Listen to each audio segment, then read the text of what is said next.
Magandang buhay at magandang oras mga katiyats, mga kababayan. Ito ang maganda ngayon dahil nasa kamay na ni PBBM ang 17th century original map ng Pilipinas na gawa pa sa mga Portugal artist or cartographer ang gumawa nito.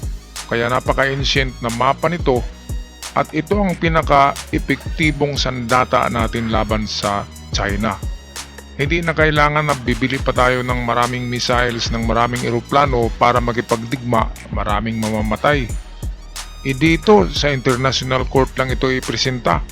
Tawagin yung representative ng China o yung si Xi Jinping at isampal sa muka ni Xi Jinping ang mapa na yan. 17th century nandyan. Ang WPS ay talagang sa Pilipinas yan. Yan ay gawa ng mga conquistadores noon na mapa, mga Portuguese. Kaya ito ang selebrasyon, parang selebrasyon na ito na nangyayari ang pag-turnover ng mapa na ito, the Murillo Velarde map, 17th century map, galing din sa isang philanthropist na si Mel Velarde. At ibibigay ito ng libre kay PBBM. 12 million ang bilin nitong businessman na si Mel Velarde, pero i-donate niya kay PBBM para sa bansang Pilipinas para tayo manalo sa ating kaso sa WPS kontra China. Narito ang kumpletong video, atin panoorin. Republic of the Philippines, His Excellency Ferdinand R. Marcos Jr. and First Lady Luis Araneta Marcos.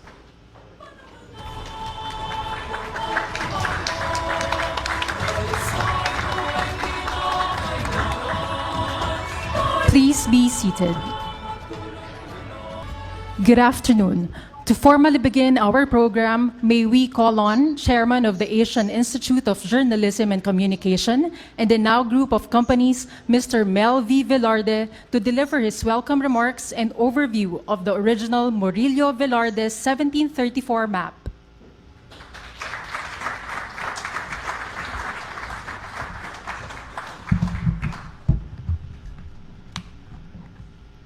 His Excellency President Ferdinand Romualdez Marcos Jr., Madam First Lady Marie-Louise Araneta Marcos, former Supreme Court Senior Associate Justice Antonio Tirol Carpio, Your Excellencies, members of the Diplomatic Corps, ladies and gentlemen, friends and family. We shall now begin the sacred rite, a covenant of repatriation and custody of the Murillo Velarde 1734 map. I shall read about 8 or 10 lines from what you see here. So allow me to begin. In the name of our shared history and the indomitable spirit of the Filipino, I, Mel Velasco Velarde, ordinary citizen and loyal servant of the Republic, humbly return to the Republic of the Philippines a treasure of immeasurable significance, the Murillo Velarde 1734 map. This 6th day of December 2024. Mr. President, I deliver the map to you. May we now invite the President and the First Lady for the presentation of the Murillo Velarde 1734 map. To assist with the presentation, Mr. Velarde will be joined by former Supreme Court Senior Associate Justice Antonio T. Carpio. This moment marks the culmination of efforts to return this invaluable historical artifact to our nation's heritage.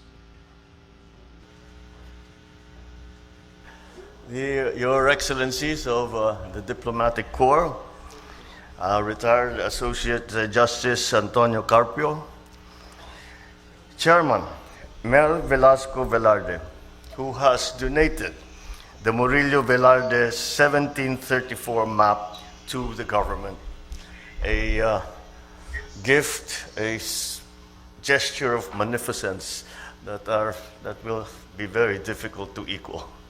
Ayan, hindi talaga ma-equal yan eh. Kasi 12 million ang bidding yan, ang bili niya. 12 million pesos. Ngayon, ibinta sana niya ng 50% off sa National Museum of the Philippines. Pero sabi ng nangasiwa sa National Museum, wala daw pera eh. Kaya ito na, diniritso niya kay PBBM para magamit ito sa ating pag-claim ng WPS at may bahagi din ito sa edukasyon. Maiprinta sa mga susunod na mga libro para sa kabataan na malaman nila na atin talaga ang WPS kahit noong 17th century pa. Okay, patuloy tayo kay PBBM. First Lady Luis Araneta Marcos, who played a very large part in bringing all of these together, taking the map to the National Museum and formalizing, actually, the map that really has come to define the Philippines. To the arbitral tribunal constituted under the United Nations Convention on the Law of the Sea in 2013. And these maps were crucial in establishing the Philippines' entitlement to maritime areas, as reaffirmed in the 2016 Arbitral Award on the South China Sea. The Murillo Velarde map, in particular, provided critical evidence to demonstrate that the Philippines has continuously exercised authority and jurisdiction over what is now identified as Panacot Shoal, now Scarborough Shoal, and Los Bajos de Paragua, Spratly Islands. The 2016 Arbitral Award clarified maritime entitlements under UNCLOS, reinforcing our rights over resources within our exclusive economic zone and continental shelf. And it is now our duty to carry its legacy forward to future generations. Let us not only admire the artistry of the masterpiece presented to us today, but also draw inspiration from its enduring message, the call to protect and to assert what is rightfully ours with resolve and with integrity. Together, we hold the pen to write the next chapters of our nation's history, chapters that uphold the principles of justice, truth, and unity. Let us ensure that the legacy of the Murillo Velarde map continues to guide us in our journey as a nation. Ayan, so dito iiyak ang China nito. Pati yung kanilang presidenteng mukhang gorilla, si Xi Jinping. Dahil wala silang may pakitang ganitong mapa na ancient. Ito ancient eh. And then nakabiding pa ito sa parte ng Inglaterra yata ito nabili. At ito'y merong merong authentication na talagang ancient map yan. Kasi nga ang nagkolekta niyan ay mga duki pa eh, mga joke, mga itong mga taong napakataas na katungkulan sa Inglaterra. Kaya dito kung harap lang sa kaso sa United Nations Arbitrary Court, kung harap ang China diyan ay siguradong talo sila dahil wala silang mapa na ancient na maipakita na talagang sa kanila yung WPS. Kaya panalo na tayo dito dahil kay Mel Velarde, kay PBBM. Yung dalawang yan sa pagtutulungan nila ay may pagkita natin ng ebidensya. At hindi na kailangan magpagyera pa tayo, di ba? Idaan na lang yan sa kaso, pag-usapan, kasi nandyan ang mapa eh. Mapahiya talaga ang China diyan. Kung ipakita yan sa kanilang matang singkit, ay siguro pipikit lang si Jinping. Ipipikit niya yung mata niyang singkit para hindi niya makita yan. Pero wala silang magawa. Nandyan eh, authentic na ancient map. Talo na sila diyan. Diyan pa lamang ebidensya, talo na sila diyan. Okay, balik tayo sa kay PBBM. Steadfast in our identity and resolute in our aspirations. Maraming salamat sa inyo lahat. Mabuhay ang Pilipinas. Thank you, Mr. President. Magandang oras sa lahat ng ating mga katiats, mga kababayan na nanonood ngayon. Ang ating episode ay tungkol sa itong napaka-antigong ancient map ng Pilipinas noong 17th century. Ito ay pagmamayari ni Mel Velarde. kapangalan niya, kaapelyido niya yung ano, yung gumawa nito na Morelio Velarde. Si Mel Velarde ay isang negosyante ito, may-ari ng One Corporation at tanyag din niya na mahilig mangolekta ng mga ganitong klaseng antique. Okay, ang maganda dito, itong si Mel Velarde, itong philanthropist, ay binili niya ito ng ilang milyon ba yun? Nakalimutan ko, pero binigay niya muna ito sa Museum of the Philippines and then ngayon ay dinonate niya kay PBBM. Talagang napaka mabuting tao itong si Mel Velarde. Pilipino itong si Mel Velarde. Ang Morelio Velarde, yun ang artist ng Espanya yata. Spanish yan o Portuguese, yang si Morelio Velarde. Napakahalaga ng mapa na ito dahil pinakita dito na ang Scarborough Shoal noon, 17th century pa ha, ang Scarborough Shoal ay isang malaking bato na malapit sa Zambales na inangkin din ng China ay parte ng Pilipinas. Naku, isa lang palang malaking bato yan eh. Pero ngayon ay sa tagal ng panahon pumaibabaw yung ano eh. Yung parang tumataas yung lupa diyan, bumababaw ang WPS. Kaya baka pagdating ng ilang thousand of years ay magiging kontinente na yan. Kasi tumataas eh. Doon sa mapa, ang tawag ng Scarborough Shoal ay Panakot Island. Ayan. Ngayon, kilala rin ng Scarborough Shoal sa iba't ibang pangalan. Panatag Shoal, Baho de Masinloc. Ang tawag ng China sa Baho de Masinloc ay Huangyan Island. Bakit kaya Panakot? Dahil kaya malaking alon doon? Sabi naman ng mangingisda sa Masinloc, kaya raw nila tinatawag na panatag dahil kapag mataunan na bagyo at napadpad sila roon, panatag sila roon habang hinihintay nilang humupa ang panahon. Isusumite ang mapa na ito sa Korte ng United Nations, ito yung maganda, kung saan nagsampa ng kaso ang Pilipinas laban sa China. Ito ay pangontra sa sinasabi ng China na sa kanila ang halos 80% ng South China Sea. Mula't mula paayon sa kanilang 9-dash line map. Ay noon ay 7-7 lang yan eh. Ngayon 9-9. Ano ba yung mga 99 na yan?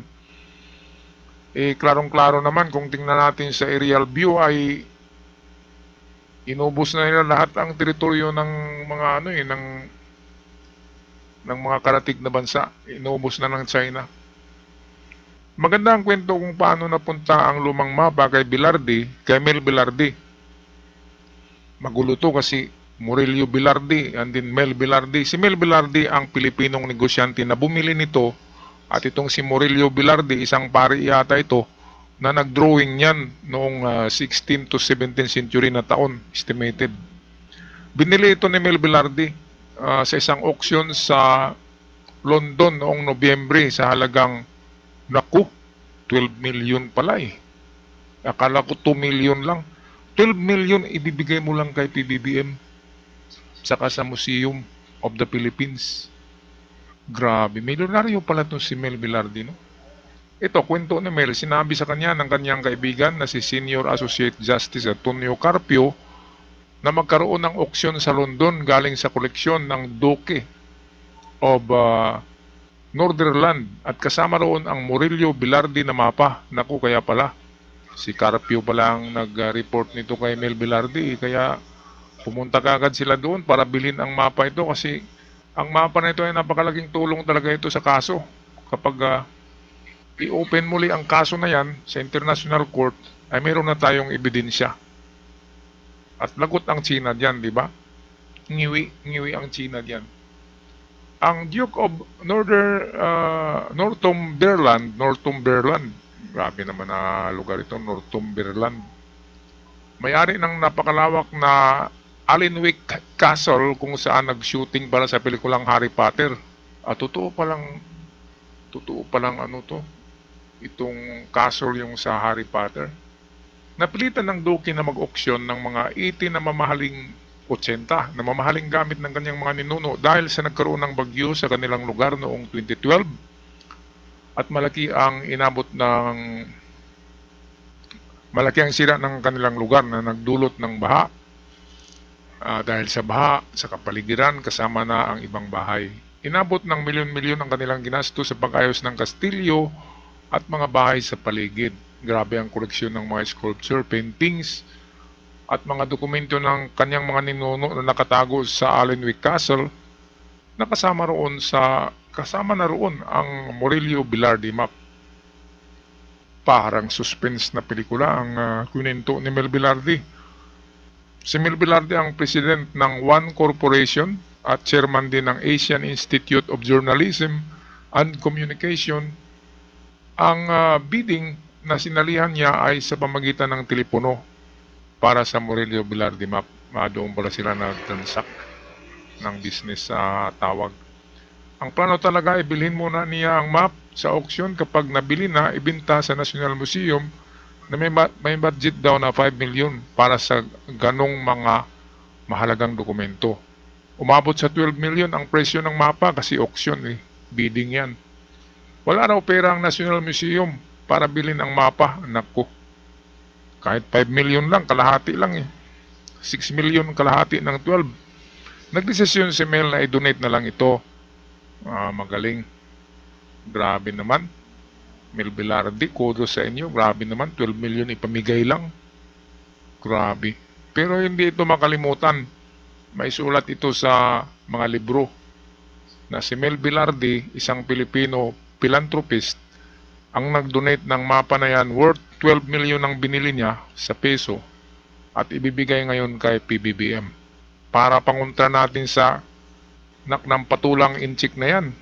Naku, sarap bayuhin ng yung si Jinping. Wala raw pera ang National Museum para bilhin ang mapa. Ganun.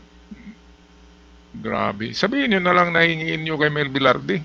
Nagpresyo pa sila noon ng 5 million Ngayon nandiyan na ang mapa, biglang nawala yung 5 million. Plano ni Mel Velarde na i-reproduce na lang ang mapa at ipamimigay sa mga paaralan para malaman ng kabataan ang totoong sakop o teritoryo ng Pilipinas. Maganda to. I-reproduce muna yan ng marami bago nyo ang pag-reproduce niyan ay gagamitan niya ng mga artist. Ang kukopyan niyan, handmade yan, hindi yan litrato. Handmade kasi reproduce Kopyahin yung parang totoo. Replika ang gagawin. And then yung replika, yun na yung pipicturan at ilalagay sa mga libro. Napakagandang kwento, no? Sana ay manalo na tayo sa kasong yan.